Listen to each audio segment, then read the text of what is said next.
your host, Marla Goldberg. This podcast has been created with you in mind to acquaint you with some of the most incredible metaphysicians and spiritual leaders from around the globe who have helped others change their lives. In this interactive hour, you will be offered insights and techniques to help you make a difference in your life. Don't forget to subscribe to the show on your favorite listening platform. And here we go, on to the show. Hello. Welcome to Guided Spirit Conversations. I'm your host, Marla Goldberg. And today I'm so excited to bring onto the show as a guest, Rosalyn Fung. Rosalyn is a former psychologist turned Akashic visionary, life and business soul coach, facilitator, and trainer of Flourishing Your Life Coaching Certification Program. She's a speaker, a 3-time international best-selling author, mastermind and workshop facilitator on topics of leadership, self-love, mastering your energy, money mindset, and attraction marketing. Rosalyn has a podcast called Activate Your Soulgasmic Business, and she delivers meditations with light language transmissions. So Rosalyn has been featured in Huffington Post, Radio, and has spoken for Fearless Women's Summit, This Woman Means Business, and Blue Talks at Harvard University. As mentioned, Rosalyn is a former psychologist of over 10 years, a second degree black belt in karate. That's a tongue twister. A Reiki master and divine compassion multidimensional healer, and an Akashic Records guide. Rosalyn catalyzes you get out of your own way, unapologetically show up and magnetize your dream life and business. Welcome, Rosalyn. Thank you so much, Marla. I am so happy to finally get you on. Thank you so much for having me here. I'm so happy. I know we've been trying a bit, and so we finally have you, and I'm so excited. Thank you for being here. So, Rosalyn, I always like to start at the beginning. Former psychologist. What was the catalyst that brought you from psychology into your spiritual path? Yeah, well, it really relates to my awakening. So back in 2008, you can picture this. I am standing on stage at a bodybuilding competition. And I have my quote unquote perfect body. And on the outside of my life, it looks just as perfect. Quote unquote. I had just started private practice as a psychologist. Like I said, you said, I'm a second degree black belt and a role model to kids, teens, and adults. And I was and still am happily married to my husband. At that time, it was 3 years. And my life, really, I hit all the check marks. I hit all the check marks of success. And yet inside, I noticed secretly I was feeling anxious. I was feeling empty. I was in this pattern of disordered eating. So I would restrict, binge eat, feel guilty, beat myself up. And my way of purging was by over-exercising. And this went on for years. And I thought, hey, if I get the perfect body, then I'll be happy. Right. So on that day on stage, I came in last place. And of course, that led to me feeling very devastated. And that led me to have a breakdown. And we all know what breakdown really means, right? Yes. And so it led me to learn about this method called Haikomi. So I was a therapist then. And so it was like I was learning. And Haikomi means, how do I stand in relationship with myself and how do I stand in relationship with others? It's a mindfulness, somatic approach that brings in neuroscience, psychology. And at this point in time, I was like, this thing called spirituality, what the heck is that? So, of course, when you're learning something, you cannot not work on yourself. And so, Marla, what I noticed was I was unconsciously operating from this belief that I am valued in my doingness rather than my beingness. And my doingness was never enough. So I was like, no wonder I'm a perfectionist. I'm a hardcore type A, and I'm an overachiever. And it made me realize that this wasn't working any longer. So I learned how to slow down, the art of sacred rest, come home to myself, embrace imperfectly imperfects. And that was the beginning of my self-love journey. And I realized that this was so important to embrace the value of my beingness. And this is what part of my purpose is. And so I got certified in Haikomi, which today, even as a business coach, I do that work. It's always a foundation of the psychology, the shifting of these subconscious beliefs. And then I also got certified in eating psychology. So I became the go-to psychologist in my city at the time. And I was so inspired by the transformations that my clients were making. So I was out on a mission to help women and men who were falling through the cracks, just like me. We weren't meeting the criteria of an eating disorder, but we were in disordered eating. And so I love that. Yeah, I was like, Powerful. it's like, it's not black and white. And there's how many of us struggle or have struggled with hating our bodies, feeling not enough, not skinny enough, or not, for me, it was like not fit enough, not muscular enough, not lean enough. So then we go into these patterns of thinking that are toxic and in self-hate. Yes. And so I really wanted to help former versions of myself, both in female and male form, to support them to come home to themselves too, through the doorway of food and body image, and just allows us to go deeper in. And so, Marla, I was so inspired by this that I became the first psychologist in my province to create and sell an online program. Now, we're in Canada, and it's very strict to be a psychologist. It's different than in the States, but it's very strict. Like, this is a huge no-no. So I figured it out because I'm like, nope, there's got to be a way, because there's psychologists in the States that can do this. I see it. So I figured out legally and ethically, and I showed up unapologetically and boldly and just really put it out there. And of course, what happens? Spirit opens more doors. And I got my first international speaking gig in a women's fitness community. And they put me on the magazine cover, where I did not diet for it. I just had a baby about a year ago. So for me, I hated my stomach all my life. And I had like now I would say beautiful stretch marks. I really love my body now. At the time, this would have been back in 2016. And so loved my body, really loved my insides and out. And I looked fit, but I also wasn't quote unquote what you would see on a fitness model cover. And so I wrote a 4-page article on how to flex your self-love muscle. And this magazine became viral.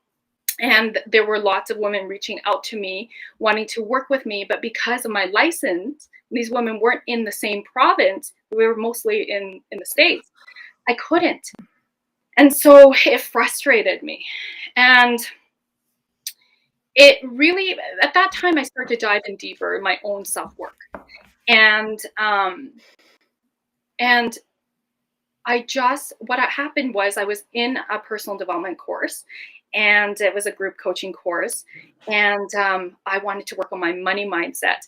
And we had to choose our accountability buddies blindfoldedly. Well, my accountability buddy was a 7-figure award-winning business coach. So I was like, well, shoot, you can't make this up, right? And so, thanks, Spirit. And at this point, I had done some work. I had opened up a little bit more of my psychic abilities. I had already become a Reiki master. Like, I was just hungry, and I always am. I love knowledge. I'm a student of life. Like I was just telling you before we started our show here, that I'm completing my shamanic 2nd-year practitioner course. And so what happened was I hired my very first business coach, my accountability buddy later, and she helped me start a self-love coaching business, which also is a no-no if you're licensed as a psychologist. Oh, interesting. Oh, yeah. And so I really had to separate it out. And what happened eventually was, over time, I realized I can fully show up as who I want to be and all of me. And the license was actually holding me back. And so I took that bold leap to, it wasn't easy. It was probably one of the hardest things I've ever had to do in my career. But to resign as a psychologist and go full on as I started out as a self-love coach. And then that really over the years, I've been in my business now for 5 years. So within a year or so, I shifted into helping women entrepreneurs because I speak a lot. And so they wanted to hire me to help them get out of their own way, boldly show up and unapologetically really live their life and their business on their own terms. And so I was like, yeah, I can do that. So that's what shifted me into how I love to serve coaches, therapists, light workers, healers, people in the transformational world now to help them magnetize their soulmate clients and monetize on their calling. So are you able to get, if you were going to keep up your licensure in Edmonton or in British Columbia, would you be able to also license in the States? No, you have to write exams for each province. So I was registered in Alberta. So the license really was holding me back. I realized it was no longer aligned with my big vision dreams. And the thing that really held me back for a while, like I was scared shitless. And but I'm sure the audience can relate with this. You know, it's like the golden handcuffs, right? I love being a therapist. I love my clients, but it's dollars for hours business model. And then it's high, it can be high, I was working like 7 clients a day. So because of Haikomi though, it wasn't burnout. And because of my clients and who I called in, it wasn't burnout, but it also didn't allow me to have that time freedom. And it also, more importantly, didn't allow me to make the impacts that I know I could. Right? I feel like because of how big my purpose is, how big my passion is, that I'm meant to play bigger. I'm meant to be more global, more international. And so I knew that this license was going to hold me back. And things that were holding me back were like, well, you make really good money and you work so hard getting your education, and to become a registered psychologist is not easy. It is grilling. After you get your master's, you're not a psychologist. You still have to go through a lot of hoops to become registered. And so, it's like that thinking of like, well, what if I fail? This is foolish to start again. You have a young family to support. Like, what if I fail financially? What are your Asian parents going to think? You're demoting, quote unquote, this is totally ego, yourself from a psychologist to coach. What?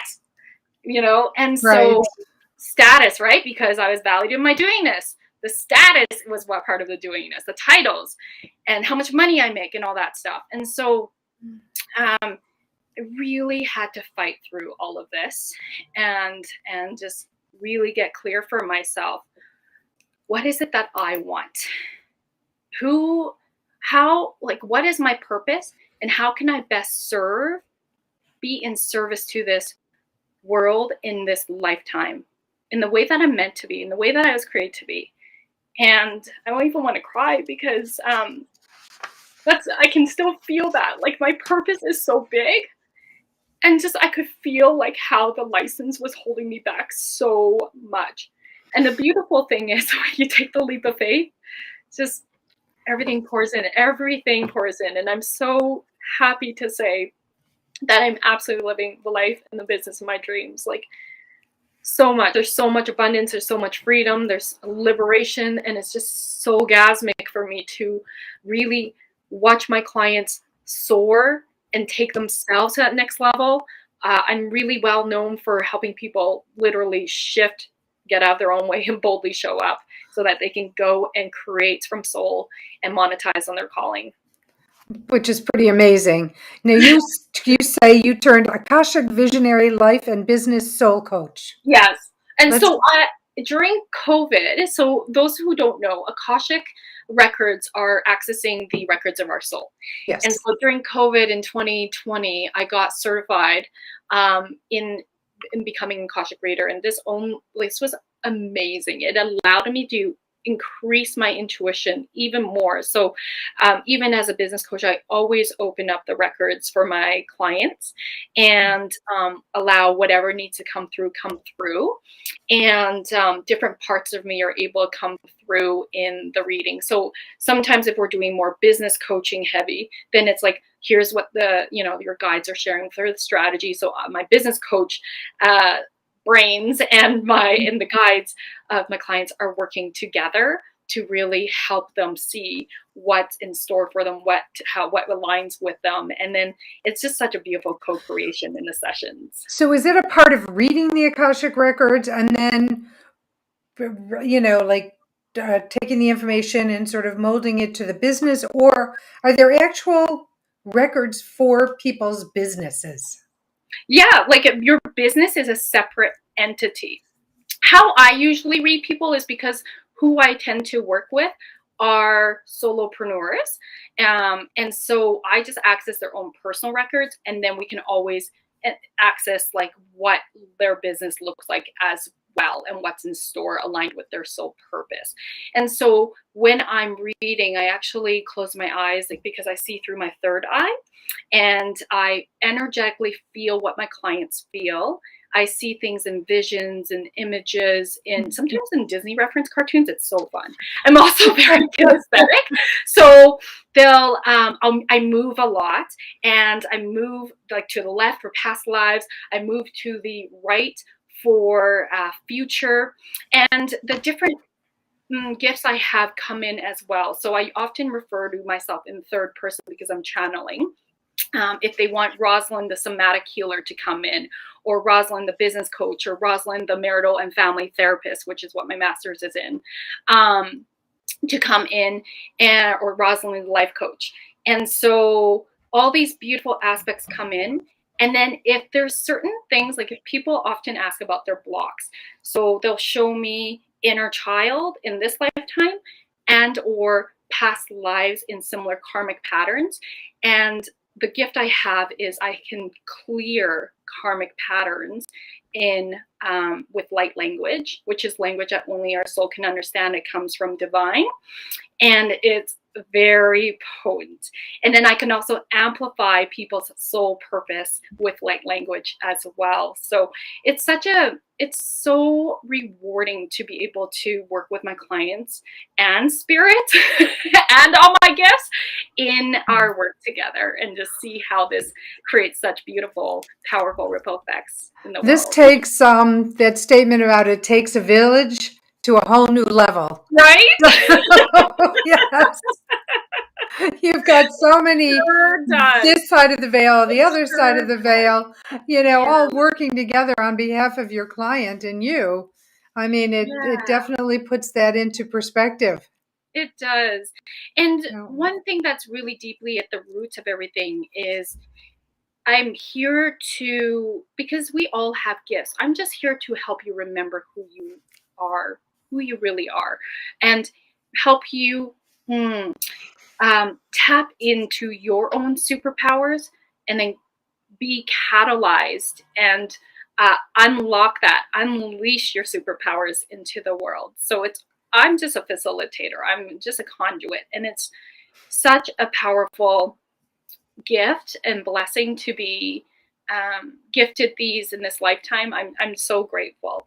And it's like also helping my clients become more intuitive, trust themselves deeply. I mean, even as I speak to my clients, often it's like, this is really about trusting yourself. So I'm all about take what resonates, tweak what doesn't with whatever I provide, and make it your own. That's really important, because if something doesn't resonate with you, it's not going to work. Right. It's not going to work. I love that you say that, because it's so important that for whomever is working with whomever, whatever healer, whatever metaphysician, that things resonate with them. Because like you said, if it doesn't, it's frequency. So if you're not resonating, your frequency isn't blossoming. It's sort of shriveling or huddling into a hiding type of a posture. Yeah, I love what you're sharing, Marla, because it's either expansion state or contraction. And so actually, a really good example is yesterday I was working with one of my clients, and she's a coach. And so she was like, she actually is in the process of getting certified. So she was having a course on around money and your relationship with money, which is one of my favorite topics. So I'm like, yes. And so she had a list of 40 money questions that she had to answer. And she's like, oh my God, like I just want to contract. I just want to hide. And I said, hey, let's play. That's one of my favorite words. Like, let's play. This is the energy of play. Let's notice. So bring in the somatic work. Let's notice how your body actually wants to hide. And so we study, we drop the story, we study some, like what's happening, what sensations, what emotions are rising. We actually move into it. And what happens is they get to study. So this is Haikomi. They get to study what arises within and how old does it feel. Usually it's in our like a young age, and what memory gets associated. And so as we're processing, and I'm moving there into a expansive state. Once we really honor the young child, I do some cellular healing work there, and then we move into a more expansive state. So within 45 minutes, she was in her power. I read the trigger, what previously would have been triggering to her in terms of, I asked her what's the question that charges her the most, that would make her contract. I read it to her back when she was in her empowered state. And she's like, I'm ready to dive in. I'm excited. I was like, that's it. That's how we shall operate as leaders. And it's so rewarding to see somebody literally within, it can happen within 15 minutes, you know, like depending on the process, how quickly we can shift into a different, more empowered, sovereign state. Which is so important because as you know, Albert Einstein said, you know, you can't change a problem using the consciousness that you use to create the problem. If you use the same consciousness, you're just going to have the same problems over and over again. You have to shift to be able to change what it is that you need to bring into your experience on this world. Pardon me? New reality, new energetic. Yes, absolutely. So go ahead. I was going to say, and you know, it's really important because we can't see our own shit. Like we can't see the forest from the trees. So I make it no secret. I have coaches. I will always invest. Like I'm obsessed with investing back into myself and my business. Oh, yes. And so for me, it's like really important that because we all have blind spots. So having a mentor, a coach who's trained to be able to work with whatever are helping us move into the goals that we want to move into is really helpful because we can't see beyond what we don't know. Sometimes it's a knowledge gap. Sometimes it's trauma. And we can't work through something through the eyes of trauma. We need to be able to really honor what happened to us, or for us, I will say, and then move into a new state so that we can have new eyes, empowered eyes into moving into where we want to be in our next version of ourselves. Absolutely. You've got some courses coming up. Is that correct? You have a free masterclass called Bust Your Procrastination, Boldly Show Up and Sign Your Soulmate Clients. Yes. Yeah. That one actually, that one's actually on demand. So people can sign up for that one. I can always send the link to you, Marla. I can remember that's in the show notes, right? Yes. And then I will have an upcoming masterclass, another one in August, that's related to really becoming more elevated so that you can boldly, unapologetically market yourself. And I love the unapologetically because so many people go, God, I'm really sorry, but, and it's sort of like every time they say they're sorry for something, to me, it holds you back. It's like you get corded and you want to cut those cords. And how wonderful that you have some way to teach others to cut their cords and to live their experience, as you say, unapologetically, which I love. Thank you. And it's all about taking courageous action.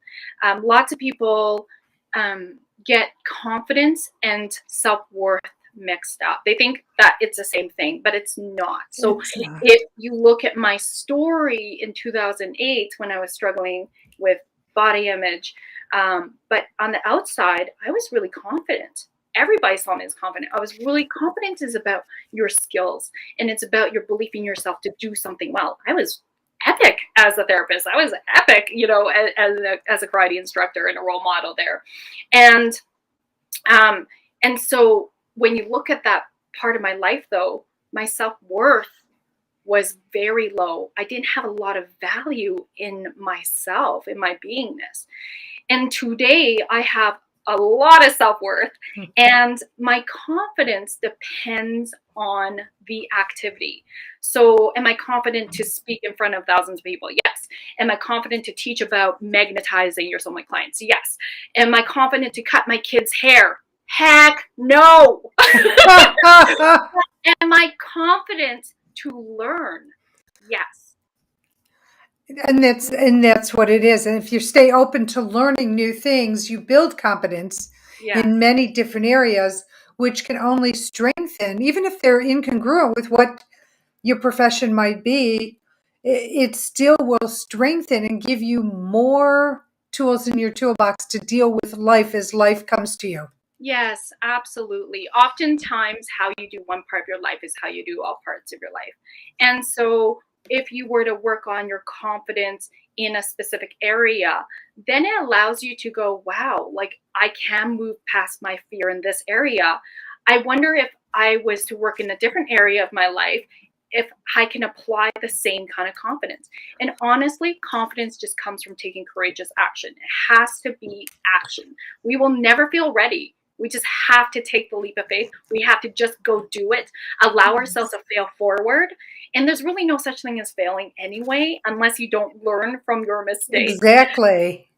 So it's all about having hindsight. So instead of mindsight, looking at things as 2020, hindsight is looking at things and taking the lessons from what happened and applying them as you move forward so that you don't make the same mistakes. Exactly, because where you are is where you are for a reason. What you're experiencing for a reason. So you need to really find out, and I like to look at everything as a lesson, opportunity, gift, or combination of.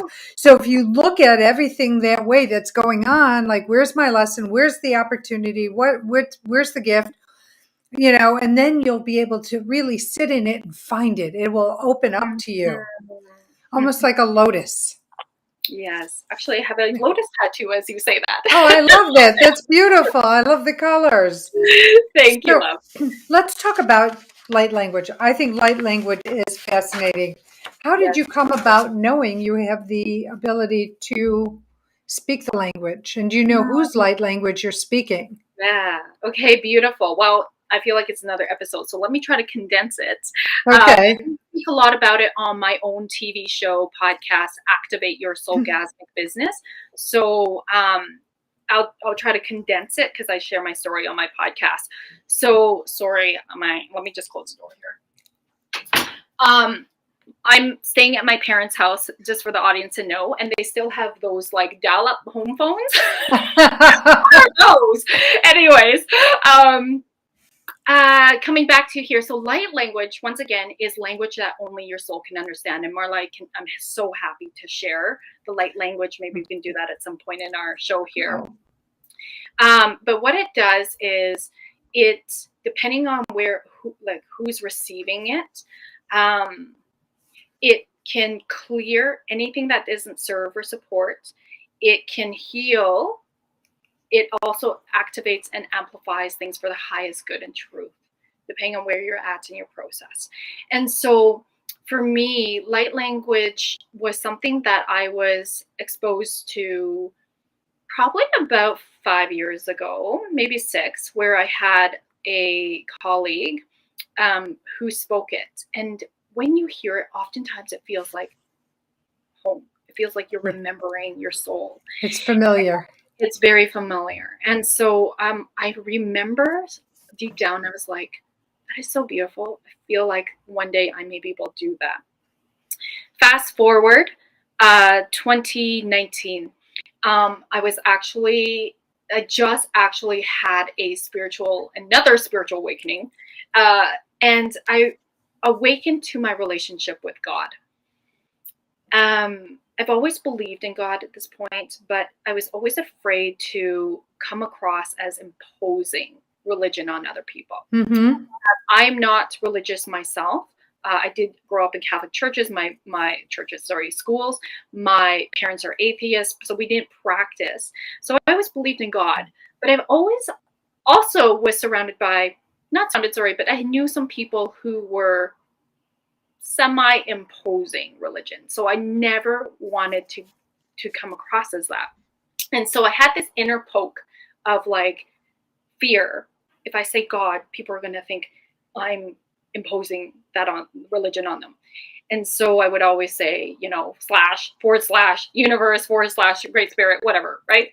Yes. And then I had an awakening to God because there were all these beautiful signs that God was around, and I couldn't deny it anymore. And so a friend of mine actually supported me in this. And we went to, of course, when you enter a new relationship with God, you're like, okay, I want to learn more. So she took me to a Christian conference. And it was a conference that definitely was an interesting, I've never experienced anything like this before. So I was just really observing. It was a very intense energy. Almost like I recognize for myself personally, it felt uncomfortable. And I'm not saying it's good or bad. It's just that's my experience of it. Right. So there's no judgment, but there was my experience of it. And so at this point, we were able to go up after the preaching and be prayed with. And so I remember one of the pastors came up to me and said, "Are you ready to enter your relationship with God and reclaim it?" And I'm like, yes. So that they had me repeat after them. And they repeated like they just had a few statements. And then one of the statements was, "I received the gift of tongues." And so, it was a woman pastor, and she had her palm on my forehead. And so she started speaking tongues. And I'm just listening. I'm like, okay, that's really cool. I've never heard anyone speak tongues before. And then she stopped and she's like, "Hey, repeat." And I'm like, "What? Okay." So I tried to copy her, and my mouth started doing something on its own. And she goes, "That's yours. That's your gift." And so I was like, wow. And so I remember driving home, and I can automatically turn it on. Like it's here. I can just channel it really easily. And so I just played with it. I'm like playing with it. I'm like, this is really interesting. And I could just feel so much love energy moving through me. So fast forward, I was working with a new client in early 2020, who actually helps people with light language. And so when we were figuring out her niche, I was like, that's me. So, and then I had some beautiful galactic experiences. So one night I was sleeping and I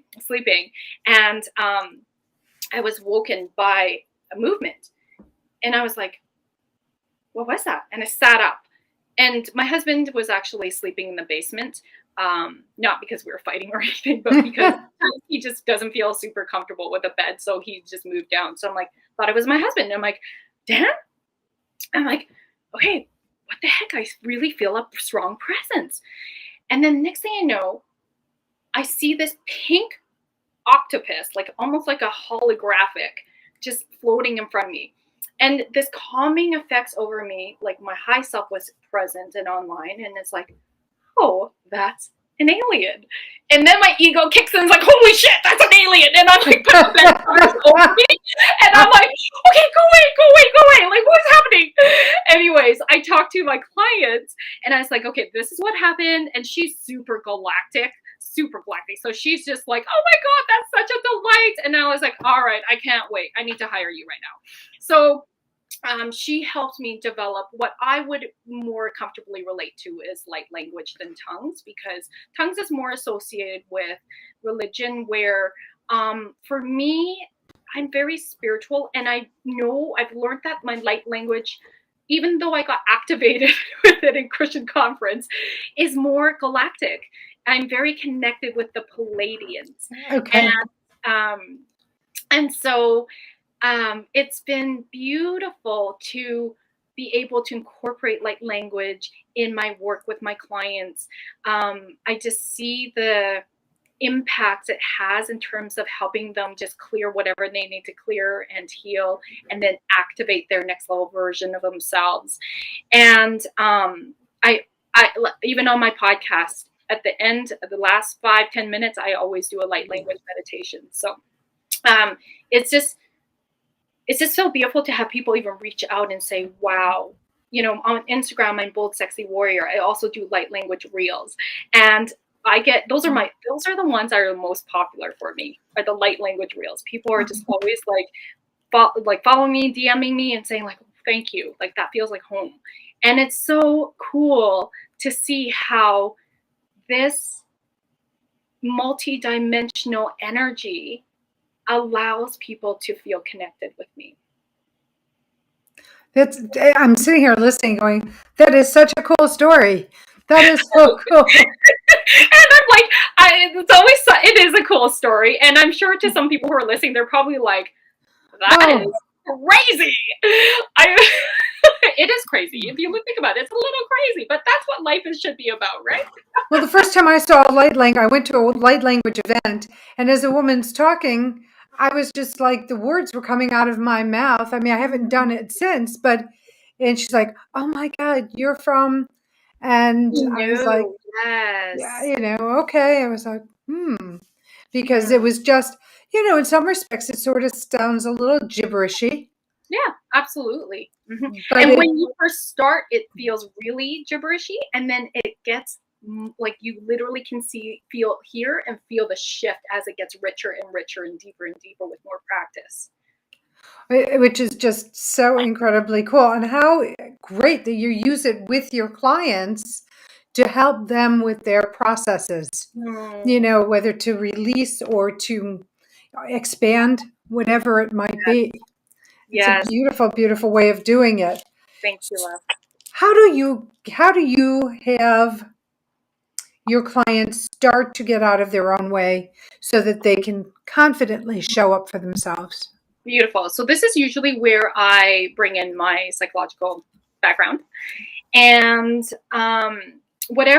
usually it's based on fear, right? Usually it's based on something that isn't, I'll say real, because it's false evidence appearing real. And so really we look at what it is that they're fearing. And like I mentioned before, and how I worked with the client yesterday somatically, I do a lot of somatic shifting. Now, for the audience, as you're listening, what are some practical, as woo as I am, I'm also very practical.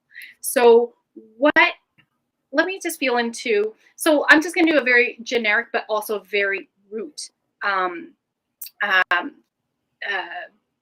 say foundation, which is self-worth, right? A lot of people are scared to put themselves out there because at the core of us, we want to feel loved, safe, and belong. And so if I'm to put myself out there, all of a sudden I could be risking judgment and risking rejection from other people. That's the biggest reason why we don't put ourselves out there. And so this is about owning your worth, owning your power and your sovereignty. And so practical action step, then it's about recognizing where the fear comes from. So what is it that you're fearing? And what's all the, there's obvious, where our attention goes, our energy flows. So then we look for evidence to support the fear. So what I have my clients do then is, and this is something that the audience can take away from, is write down the affirmation. So in this case, maybe it's, I am worthy to, whatever it is, speak on stage, work with clients, charge X amount of dollars. And so now when we say that, there's going to be the ego that comes up to go, yeah, right. And then start to make all that noise. So while you're getting to be embodying this new belief, you can insert, I am in the process of knowing I am worthy to whatever it is, or just I am worthy. Keep it simple. And so eventually you got to practice. You wake up and you say this. You put it on sticky notes of this affirmation on your bathroom mirror, on your Yep. fridge, in your car, on your cell phone. and so it's literally at the forefront. So at some point, you won't need to say, I'm in the process of knowing. You just feel it. I am worthy. I am powerful. I am, epic, whatever it is that you are trying to embody. And I am enough. I deserve. There's so many of those. Yes. Right. And so, and it's also breathing it in, because it's not just head. We run on 3 different engines. So head, heart, gut. So when we breathe it in, it's allowing us to embody the truth of this statement. And because it's truth. You were born this way. You're born worthy. You're born enough. But what happens along the way is other people, not on purpose, but usually our parents, influential people, those adults or peers, project onto us, and it creates shame, it creates guilt, and it creates not enoughness within us, because that's a meaning we need. And so we're undoing all of that, and we're reclaiming our birthright to be worthy. I love that. I do. We're going to take a brief pause because it's charity shout out time. Woohoo! I love charity shout out time because this is a way to spotlight a charity that my guest today, it's you, Rosalyn Fung, it's your charity, which is the Alzheimer's Society. So yes, let's talk about it. Thank you. I just want to acknowledge you, Marla. I love this. I've been on podcasts and other, shows, and this is the first time I've ever seen a shout out on charity. I love this so much. So thank you for doing this. Thank you. So yes, Alzheimer's Society means a lot to my husband and I, because his dad really suffered from years of dementia, which really is Alzheimer's. And, we wanted to really give back to the research. My husband is also a financial planner with IG Wealth, and it's beautiful that every year they do a walk for Alzheimer's support. And so It's something that's near and dear to our hearts, because seeing your loved one, like I met Dan, now it's been 20 years. So 20 years ago, and his dad, his parents are no longer alive, unfortunately, but his dad had just started declining when I met him. And interesting enough, side note, my husband's mom was a nun, his dad was a priest when they met. Wow. You guys can listen to that on my episodes of Activate Your Soulgasmic Business. But yes, and so I never got to know his dad the way that people spoke about him. And in fact, they actually left the church and became psychologists themselves. So a lot of my psychologist peers in the generation above me were supervised by them. Crazy small world. And this is before I met my husband. And so, I knew he was a brilliant man. He's written spiritual books, and unfortunately never got to really know him that way, because the dementia got in the way. So it started young for him, his father? No, his dad was 47 when my husband was born. So he was a bit older. Yeah. So his dad unfortunately passed away about, before we had kids. So 12 years ago. Yeah. Wow. Yeah. Oh. So I just watched the suffering, and it's hard on the family members, those who have family members that suffer from Alzheimer's. You know how hard that is. Yes, I do. Yeah. And I have a dear friend whose aunt got Alzheimer's. Yes. And I listen to the stories, and if we can find out ways to lessen lessen the events, make it not so severe, like what Michael J. Fox is doing for Parkinson's, to try and make more inroads to finding it early or giving medication to keep it from progressing, et cetera, et cetera, et cetera.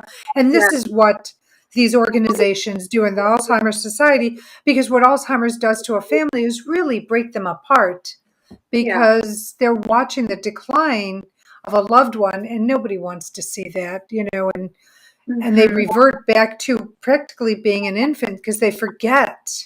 Well, yeah, and I watched Dan's mom, become wife to full on caregiver, and I Right. just often thought, like, what must that be like? Like, I even want to cry. Just like, see, like they had a beautiful relationship. Um, Definitely a power couple. She also became a psychologist, so and they complimented each other, and I just thought, putting myself in her shoes and thinking, like, you don't have your husband anymore. He's just not the same way. No, he's a shell of what he was, Yeah. but you step up because of the love you have for that individual. It Yes. just is not it's not an easy something, but No. it's funny, my husband and I both have a belief about the right to life.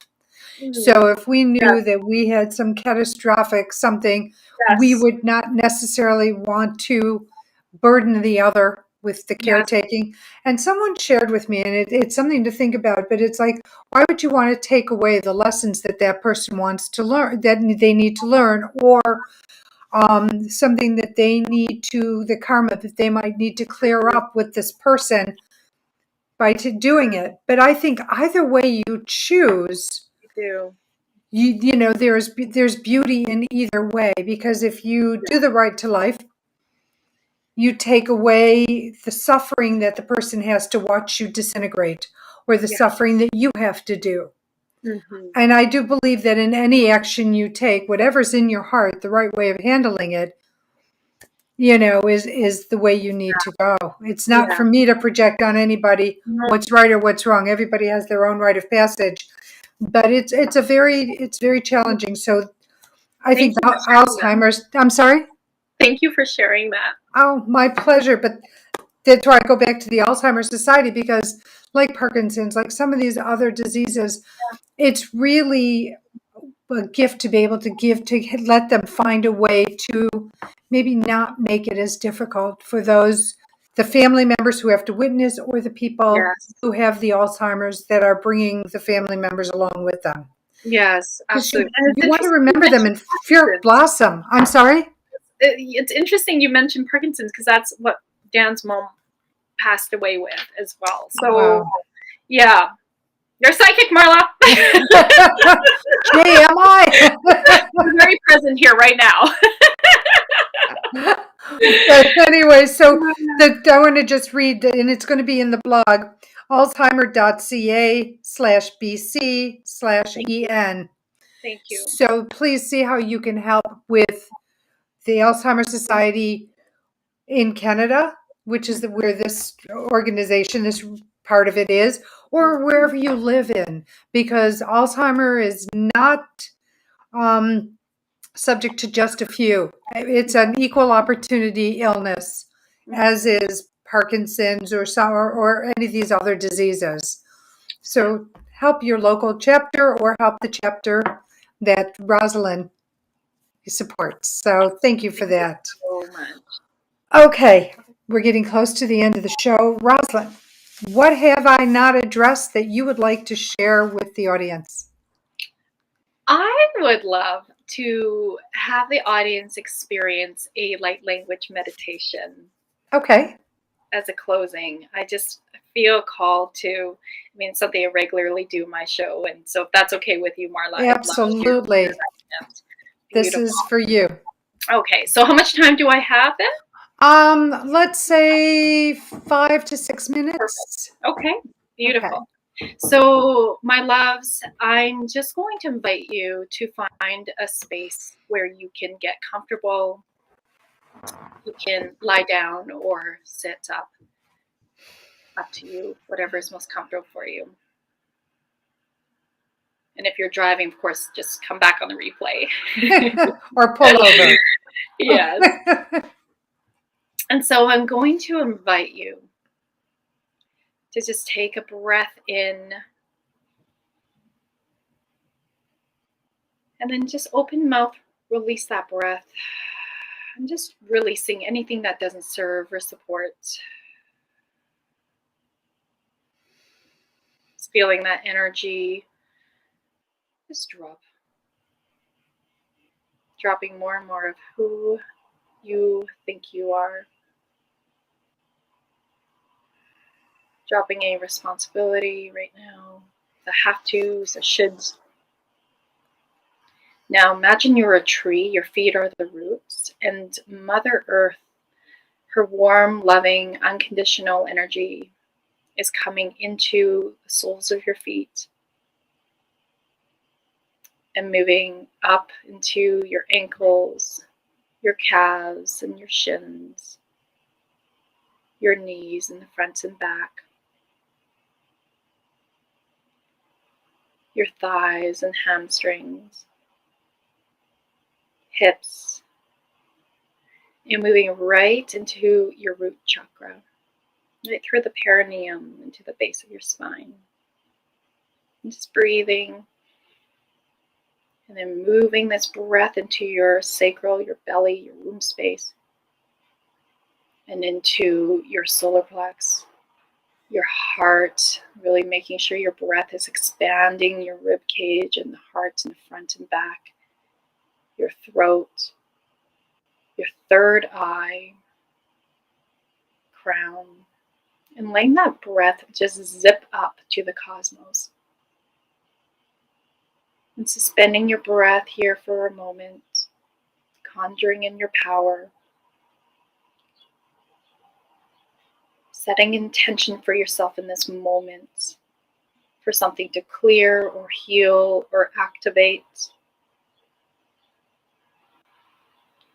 And then on the exhale, imagine moving your breath all the way down each of your energy centers again, and all the way down to Mother Earth, to that rich soil, planting your intentions here for the highest truth and good.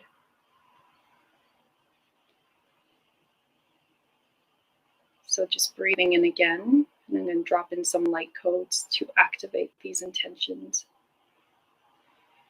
Kia, si morokura tina rakura, kia, si the marakia, sa morokura tinira, kia, morokura tinira, kia, morokura tinira, kia,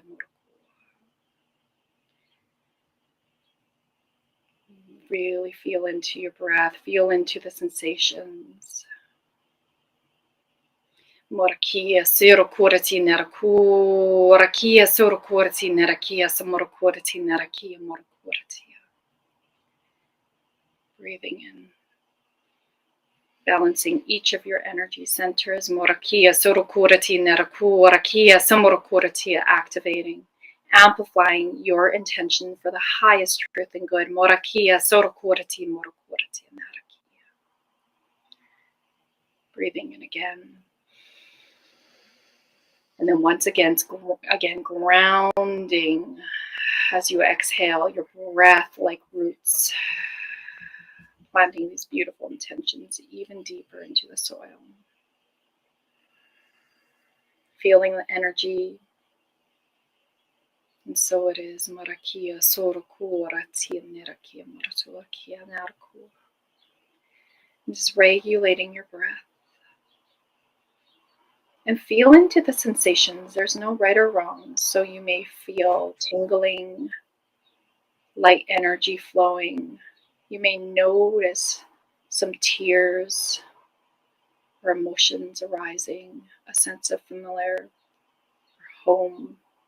Your eyes might be fluttering. This is all okay. There's no right or wrong in how you are receiving this. You're receiving it exactly in the way you're meant to. You might be vibrating, moving.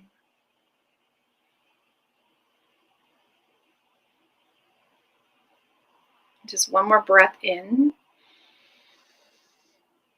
And then bringing your intention into your heart as you breathe into your heart on the exhale.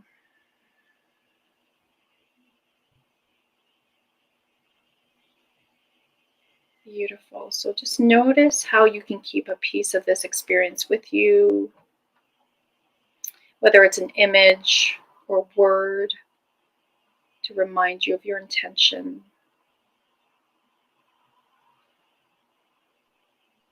See the image or the word. And then when you're ready, just find a way to sacredly complete your experience inside. Maybe it's with a breath or a nod, placing your hand on your heart, one on the womb space. And then when you're ready, just very slowly and gently start to bring your attention back out into your space. Feel the temperature on your face. Wiggle your toes, your fingers. Slowly open your eyes. Be careful, it might be a bit bright, so you might want to blink a few times. Thank you, Marla. Thank you. Beautiful. Absolutely beautiful. So powerful. Thank Rosalyn you. Fung, thank you so much. Look for her at Bold Sexy Warrior. Rosalyn is also able to be found at her Facebook group, Raise the Vibration Lightworkers, Healers, Coaches, and Spiritualpreneurs. Yes. YouTube is Rosalyn Fung. Activate Your Soulgasmic Business as her podcast.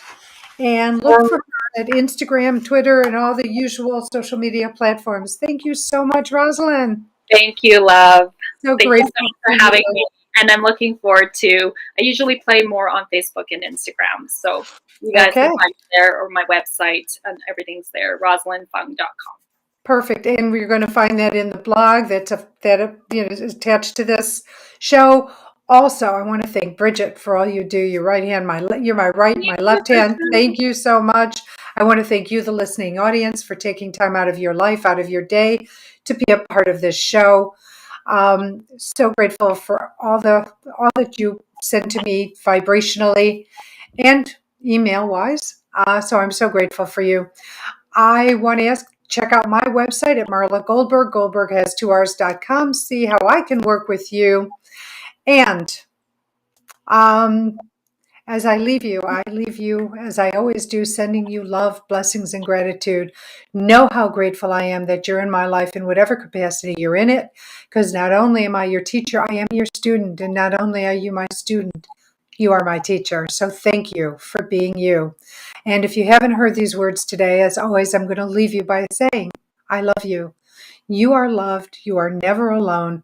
Know that even though you might be the only one in the room physically, you have a plethora of beings on the other side of the veil just waiting to conspire on your behalf, but you have to ask for what you want. So sing it, scream it, say it, think it, whatever it is, send it out there so they could start working on your behalf. And until next time, stay well. Take care now.